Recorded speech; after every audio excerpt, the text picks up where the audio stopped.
starting a new job can feel overwhelming for employees. Induction training covers a lot of ground, and it's essential to make it stick to set employees up for success while meeting organisational, legal, cultural and operational needs. Today I'll be sharing some neuroscience-backed tips for effective induction training to help new employees feel confident and prepared while maximising the return on investment for the business. Tip number 1.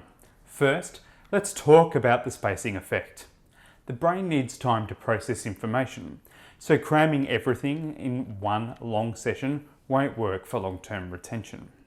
According to both the Penn principles and the AGES model, spacing education allows for the brain to digest the information that is coming in. So instead of cramming induction programs into the shortest amount of time possible, spread out your training over multiple days or even weeks depending on the amount of content you have. Consider covering foundational topics on, say, day 1, then revisiting and building on them in future sessions. This approach helps new employees retain information and prevents that overwhelming feeling from a single packed training day. Okay, tip number 2. Let's look at application. According to Charles Handley, the best learning happens in real life with real problems and real people. The Penn principles also tell us that learning becomes stronger when it's tied to real-life tasks. To utilise this idea, try simulations, role-playing or shadowing to let new employees practice what they're learning in realistic scenarios. For example, if you're training your new employee in customer service skills, create scenarios where they must respond to a customer's questions or issues. This kind of hands-on application turns information into practical skills, reinforcing learning along the way. Tip number 3. Learning is not effective in isolation. Numerous studies support the concept that social interaction is a key part of memory formation and retention. You can utilise this by encouraging team activities, peer learning and buddy systems to help new employees learn in a social environment. Try activities where you get participants to feed back to the group something they've learnt today, without looking at their notes. When new employees discuss what they've learned with others, they're engaging different parts of the brain and reinforcing their memory. And as a bonus, social learning also builds connections, so they feel more integrated into the team. Tip number 4. It's important to focus on relevance. Break down complex information into manageable chunks and focus on what's truly relevant to the job.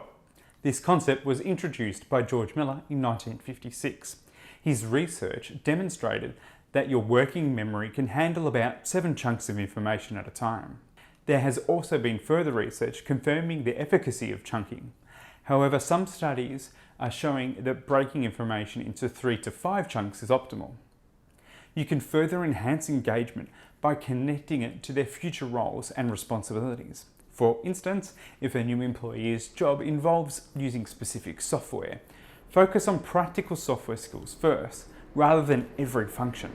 This approach keeps their attention and helps them learn what they actually need to know to succeed. Tip number 5. Okay, I have mentioned the Penn principles several times throughout this presentation, and that is because they have some fantastic tips for when you are creating a new training program that can help you make your presentation more engaging and effective. Here are a couple more that I believe can make the difference between an okay program to something that your participants will enjoy. Written text and spoken word don't mix. This principle is quite straightforward. Unfortunately, time and again, I have seen presentations where everything the presenter wants to say is on the slide. In this case, send the slides out and allow people to read them themselves.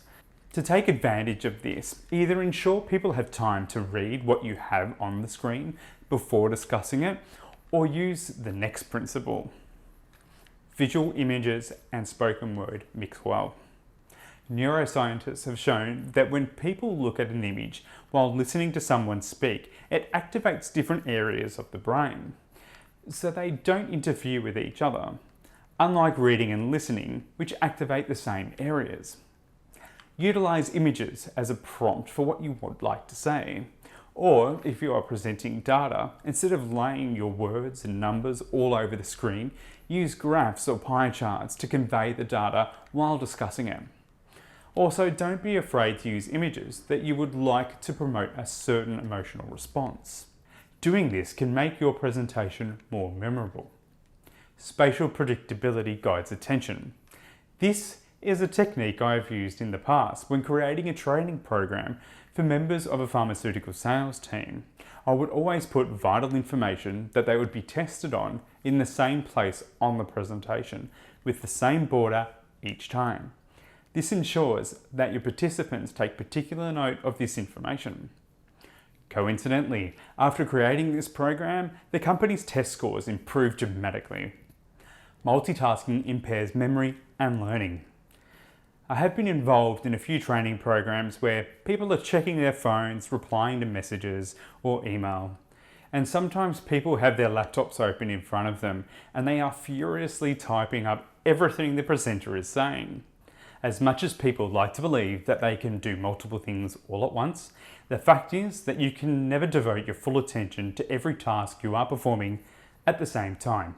Something must give, leading to a poor learning experience. In fact, neuroscientists say that your brain isn't performing these tasks at the same time, it is rapidly switching between tasks, which inhibits different networks in the brain. Advise your participants to be present in the moment. Ask them to put their phones away and close their laptops. They may not be happy with you for asking this, however, you can rest easy knowing that they will have a better learning outcome. First impressions colour future judgment. This principle is a tough one. Unfortunately, you don't always know what kind of experience your participants have had in the past. They would either positively or negatively impact their beliefs about training. If it's positive, great, continue to support this belief. If it's negative, then you have your work cut out for you. Unfortunately, if people have had negative experiences in the past when it comes to training, then through the process of confirmation bias, they will continue to reinforce this belief. So, do everything you can to create an amazing first impression of yourself and the training you provide. So, to wrap it all up, effective induction training isn't just about information overload. Use spaced sessions, hands-on practice, social learning, and relevant, engaging material to help new employees remember and apply what they learn.